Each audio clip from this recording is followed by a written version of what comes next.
last episode we left off with the team at the Temple of the Ancients and Cloud's handed Sephiroth the black materia. So we pick back up with Aerith talking to Cloud and kind of telling Cloud what her plan is. She's going to head to the City of the Ancients and she's going to try to stop Sephiroth. Sephiroth's not having any of that. He turns up and kind of says, I think it's time we need to nip this in the bud, we need to stop that girl soon. It kind of sets the tone for what the party needs to do next.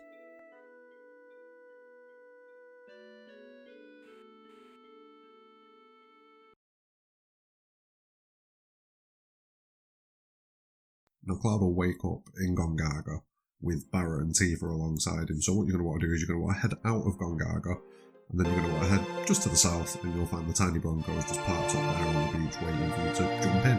Once you've got the tiny Bronco back, you'd think that we'd be heading to the City of the Ancients, but you'd be wrong. We've got to go to Fort Condor. Once you get to Fort Condor, just head inside, do the battle as usual. You should be getting really, really good at this by this point. And the reward that you're going to get is going to be 5 X potions. And once you've finished with Fort Condor, what you want to do is you want to head around the coastline of the first continent, heading to the east. So go past the spot where we turned and went level grinding in a previous video on the medial continent.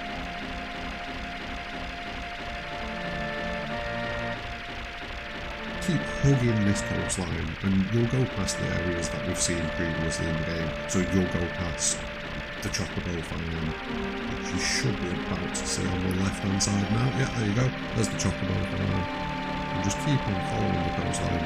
I'll show you this one time, but we're going to be skipping it in the future. It's a pretty simple journey, it's the only route that you can take, if we're being honest. And there you go, you just see on the left hand side now we've just gone past Calm. There we go. And just there on the left hand side we've got Midgar. So once you've reached this point, what you want to do is rather than keeping on going left, just turn to the right and just follow this shallow bit of water here. And you'll reach this small inlet and just ahead of you you'll see Bone Village, and that's our next destination. So jump out of the tiny Bronco and head into Bone Village.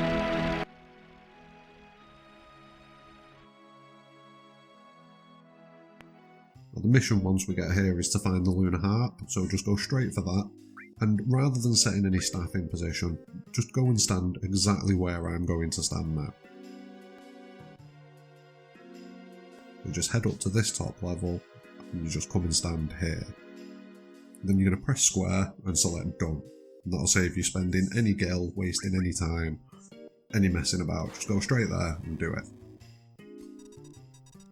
And then again, you're going to dig there as well.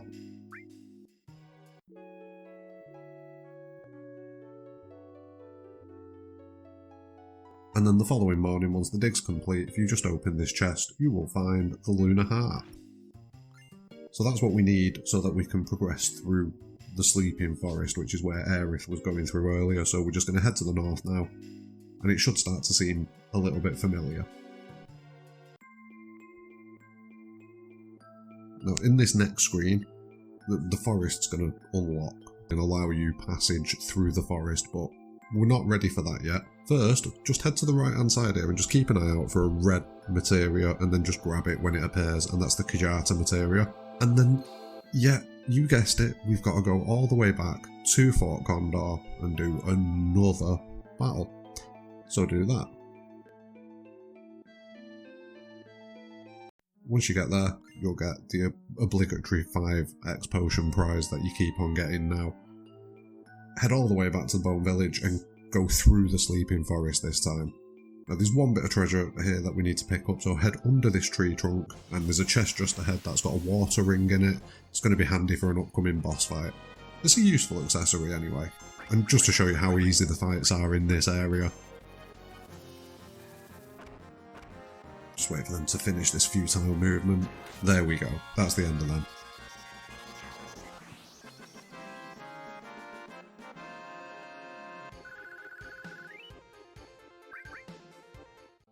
And most of the fight, all of the fights in this area are going to be pretty easy for you if you've been following this guide. So yeah, grab the water ring and then just head up this stone pathway here, go through the log. keep on coming forwards this way. And here we are now at the City of the Ancients, so just walk into it. Now, you can go through the middle and go straight to the City of the Ancients, but there's nothing that you can do right now. So head over to this right hand side, and once you're over here, you're just going to check this first house. Just head all the way up this ladder, and this first house is going to give you a guard source, and then you're going to go into the middle building, which is the largest of the buildings on this screen. There we go. If you head upstairs, you'll get the option to rest. You can also pick up an elixir from that chest as well, obviously, but yeah, head upstairs, and then agree to rest.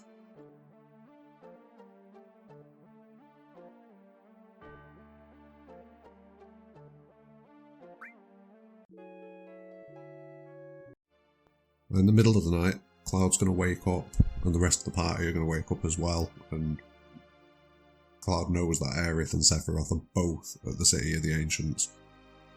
But we've got a few things that we need to get done first. So the very first thing you want to do is just head over to the end of the chain of beds and just grab the enemy skill materia. It's the third one. It means that everyone in the party can now have an enemy skill materia equipped, which means we need to go and fill it with a couple of essential skills. We're not going to get everything on it. You can if you want, if you really want to go running around and grabbing all the enemy skills that we have done previously.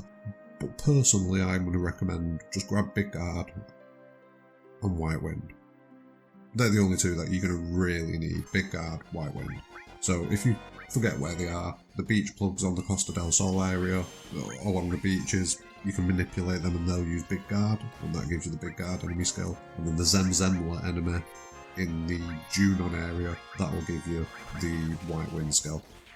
Then while you're down there, go and do the next Fort Condor battle, again, for another 5x potions. Amazing. And then head all the way back to the City of the Ancients, and this time we are going to go through the middle. And I'm just going to throw this out there now, massive spoiler warnings incoming. There is a boss fight. If you don't want to be spoiled, you can stop watching now. The advice that I'm going to give you is equip the water ring on Cloud, and also equip one of the earth materials that you've got into his weapon paired with the elemental materia. That will guarantee that you can do constant damage. You can also cast slow, and you can also cast paralyze on this next boss, so dazes will work brilliantly if you've got any of them. You might want to turn the video off now. If you've played the game before, and you know the story, and you know what's coming, then keep watching.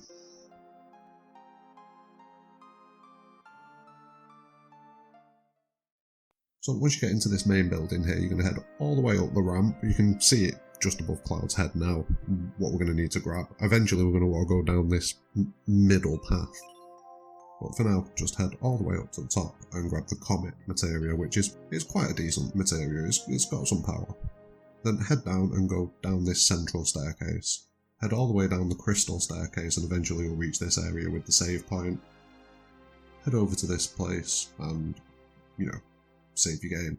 Now, as I've already warned you, things are about to get exceptionally spoilery. Like I've said, equip the water ring to one of your characters, probably Cloud as your best option. Quake materia with an elemental materia, all that sort of business. Obviously, if you don't mind spoilers, here we go.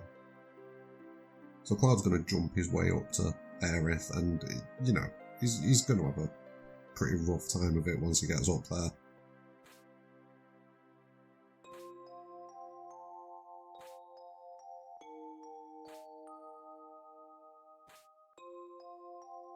Sephiroth starts to take control of him and, try to force him into attempting to kill Aerith, but Cloud's going to resist. But then the inevitable happens. I'm not going to show the scene, but, you never know, some people might still be watching who haven't played it. I don't want to get in trouble for that. And that's going to dump you, after that scene, straight into the boss fight with Jenova. If you follow what I've gone over already, this boss fight is really easy to get through. Just cast Big Guard on the party, keep your health up, use Quake, use Cloud's attacks, because you've got that elemental materia paired with the Quake materia. Once you do start casting Quake, Jenova will throw up Reflect, which I'm pretty sure you're going to see now. Yeah, there you go. Which is why I say, have it paired with the elemental material in Cloud's weapon, because that way you can do consistent damage. Also, Titan, he's going to come in handy because that can't be reflected. Reflect doesn't work against summons, so as long as you stick to that, keep whittling away at Genova, eventually you'll drop her. Like I say, it's not a majorly difficult fight. There you go, straight down. And especially given the levels that we're probably at now. Now, again, quick spoiler warning, if you did skip ahead to the boss fight, you're going to see things that you might not want to see if you've not played the game before. Otherwise, enjoy. So yeah, if you're watching at this point now, you know what's happened, so we're just going to jump straight into it. Aerith, obviously been taken out of the game by Sephiroth. I quite like the fact that depending on which character members you've got in the party with you at the time, it changes the reaction and kind of what goes on, rather than it just being a stock, everyone stands there, everyone walks off. You know, there's a specific animation for each character and what they do and how they react to what's gone on, which I quite like it. And this is pretty much going to be the dream team going forwards now as well, Barret, Cloud and Cid. Obviously there's times when you can't stick to that, but for the most part that is going to be the team now. And then we're going to get the scene with Cloud and Aerith where Cloud lays her to rest in the lake.